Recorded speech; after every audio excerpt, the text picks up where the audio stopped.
السلام عليكم. كنتمنى تكونوا بخير وعلى خير. اليوم غادي نهضروا على واحد الموضوع اللي كيهم كل واحد فينا، سواء كنتي مول شي عقار، يعني عندك دار ولا بقعه، ولا كنتي باغي تشري شي عقار في المغرب.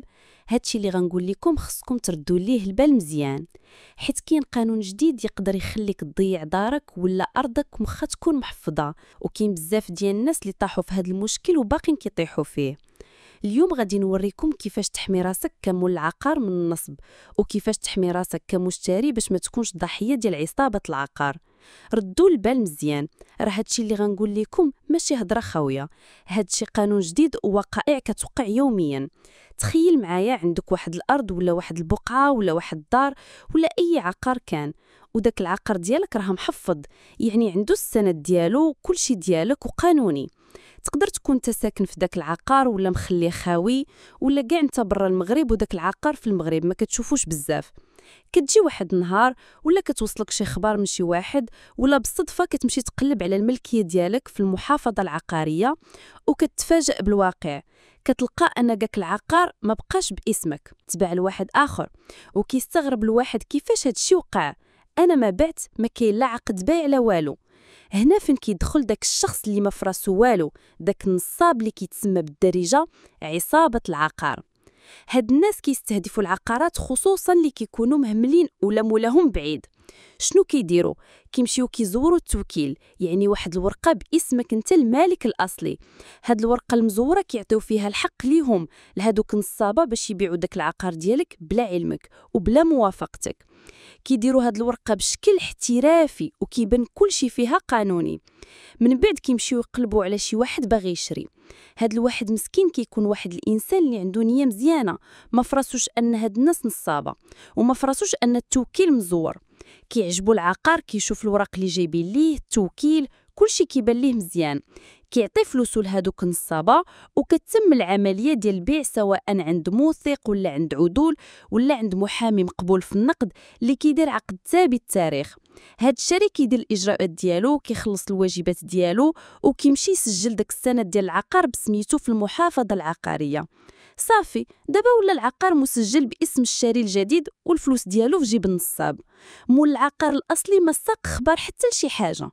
الصدمه الكبرى كتجي لمول العقار الاصلي منين كيجي يعرف هاد الشيء. كيمشي يجري المحافظه كيقول لهم هاد الشيء غلط، هاد الارض ديالي، هاد الدار ديالي. المحافظه كترد عليه بكل بساطه: اسيادنا، الوراق اللي عندنا رسميين، كاين عقد بيع رسمي جاي عن طريق توكيل باسمك، وهاد التوكيل كتوكل داك السيد يبيع العقار الفلان، وداك فلان راه سجل العقار باسميتو في القانون وخلص الواجبات ديالو كامله. المحافظه هنا كتقول لك رانا القانون عندنا واضح، ما يمكنش نلغيو التسجيل ديال واحد شرا بنيه زوينه وورق رسميين، حيت قانون التحفيظ العقاري كيحمي داك اللي سجل العقار ديالو بطريقه قانونيه وخلص الواجبات ديالو كامله. وهنا فين كيجي الامتحان لمول العقار الاصلي: واش يسمح في رزقه، واش يسمح بفلوسه؟ لا طبعا، كيمشي يقلب على حقوق قدام القضاء في المحكمه. هنا فين كاين التغيير الجديد والمهم بزاف في القانون اللي خصك تركز معايا فيه مزيان: المدونة ديال الحقوق العينية، اللي هي القانون اللي كينظم هاد المسائل.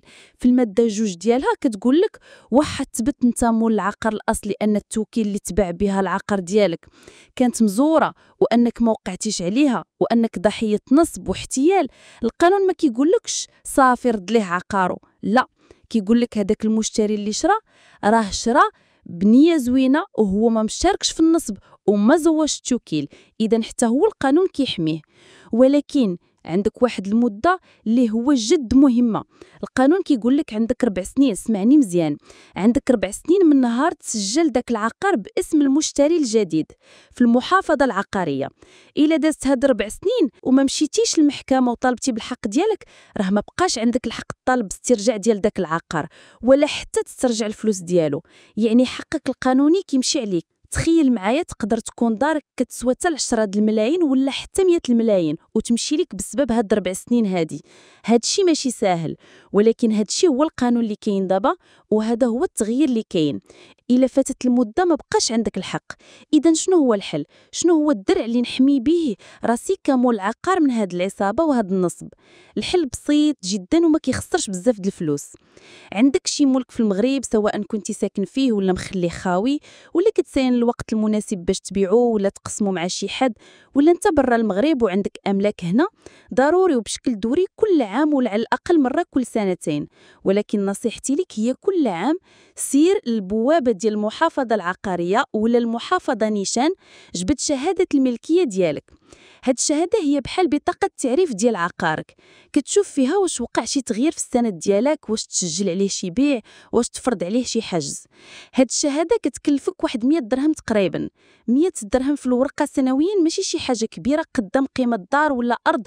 هاد الخطوه البسيطه هي اللي غتخليك على اطلاع دائم بالحاله ديال املاكك، والا لقيتي شي تغيير غتمشي مباشره للمحكمه وغيكون عندك الحق الطالب بالحق ديالك قبل ما تدوز هاد 4 سنين. هذه هي اهم نصيحه لموالين العقارات. دابا ندوزو للطرف الاخر اللي هو المشتري. انت المشتري اللي كتشري بنيه زوينه وكتعطي فلوسك بعرق كتافك. القانون دابا ما بقاش كيسمح لك تقول انا شريت بنيه زوينه ما فراسيش التزوير. لا، دابا القانون كيفرض عليك تكون عارف هاد المسائل باش تبقى محمي وما تطيحش نتايا ضحيه ديال عصابات العقار.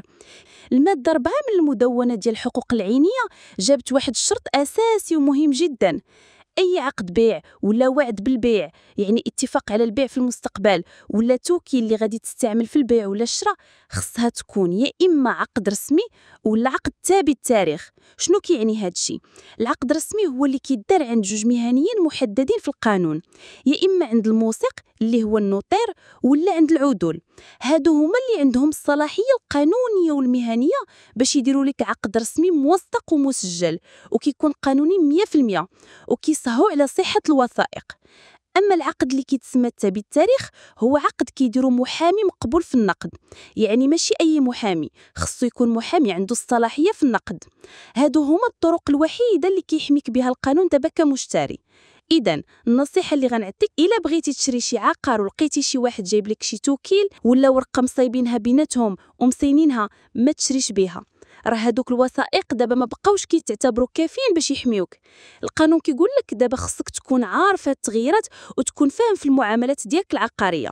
الا درتي عقد بيع او توكيل او وعد بالبيع بطريقه غير رسميه وجا من بعد مول العقار الاصلي وتبت التزويع، راه تقدر تخسر العقار ديالك وتخسر فلوسك، حيت انت ما طبقتيش الشروط الجديده اللي كيفرضها القانون باش تكون محمي.